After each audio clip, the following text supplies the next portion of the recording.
تخيل لو كان عليك قضاء كل ثانية من كل يوم لو قيد حياتك مع شخص واحد. أنا متأكد أنك تأمل أن يكون هذا الشخص مثيرا للاهتمام للتواجد حولك. هناك ذلك الشخص قد خمنت ذلك، هذا هو الشخص هو أنت. ومن ناحية على مستوى الشخص على الأقل أعتقد أن هذا ما تدور حوله أسئلة رحلة الحياة ككل.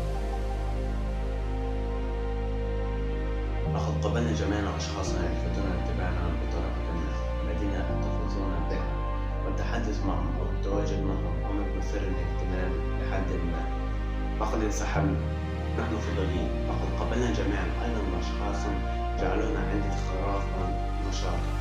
أنا متأكد من أن ترك هذه الطبعات على الآخرين، وأعتقد أن هذا شيء غير قابل للتفسير الذي يجذبنا إلى أشخاص معينين، أو ربما هناك تفسير لذلك، ولكن إذا كان الأمر كذلك فهو تفسير لست أعلم به. ومع ذلك في أوقات أخرى يمكننا أن نحدد ما يدور حول شخص ما، وكهذا مؤخرا كنت أفكر في السؤال: ما الذي يجعل الشخص مثيرا للاهتمام حقا؟ أنا أعتقد شخصيا أن ما ينبع عنه بشكل أساسي هو كيفية تفاعل شخص ما مع العالم بغض النظر عن هويته أو كيف تبدو حياته. ولكن دعنا نتساءل خلال سرعنا المسؤولين، ما يعتبر مثيرا للاهتمام هو شخص بالطبع. هذا ليس دليلا استرشاديا، هذا ليس دليلا، هذا ببساطة بعض الملاحظات الشخصية بناء على تجاربي الشخصية. ولسبب ما شعرت بالرغبة بالتحدث بصوت عالي اليوم، فلا يسمح لي أن أقدم لكم قراءة. عند القراءة اقرأ فقط، عند الأكل تأكل فقط، عند التفكير فكر فقط.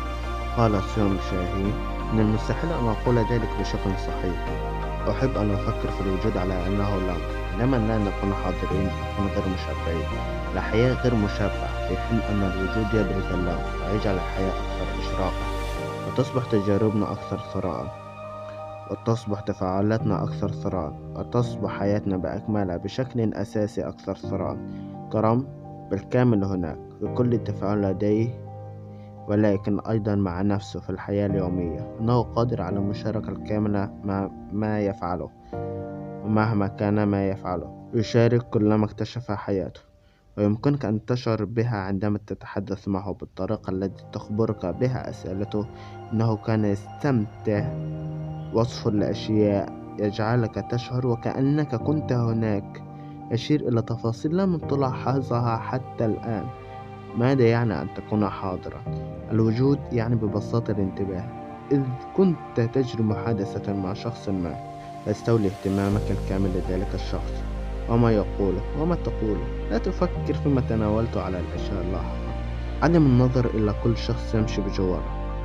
لا تشعر بحاجة لالتقاط هاتفك عندما يهتز. ثانيا، أن تكون منفتح الذهن. لا يتجاهل الكرم على الفور والأفكار ووجهات النظر والتجارب الذي يشعر بأنها غريبة أو غير مريحة له. سيلعب البلياردو على الرغم من أنه لعب مرة واحدة فقط. سيستمع إلى البودكاست من شخص لديه آراء مختلفة جدا عنه، ولا ينتظر فقط أن يتم الطعن في آراء. يبحث عن ذلك بنفسه من خلال طرح الأسئلة والبحث عن المعلومات التي قد تكون خارج منطقة الراحة الخاصة به، بدلا من مجرد معلومات التي تؤكد صحة ما يؤمن به بالفعل أو يريد أن يؤمن بها. يعرف أيضا باسم التحيز التأكيدي، لذا إذا أعجب شخصا ما: مرحبا كرم، يجب أن تشاهد هذا الفيلم الوثائقي. يتعلق الأمر بهذا الرجل الذي يبحث عن الأناناسة. وجد أن الأناناسة عبارة عن حبوب وليس فاكهة، على الرغم من أن كرم متأكد من أن الأناناس هو في الواقع فاكهة.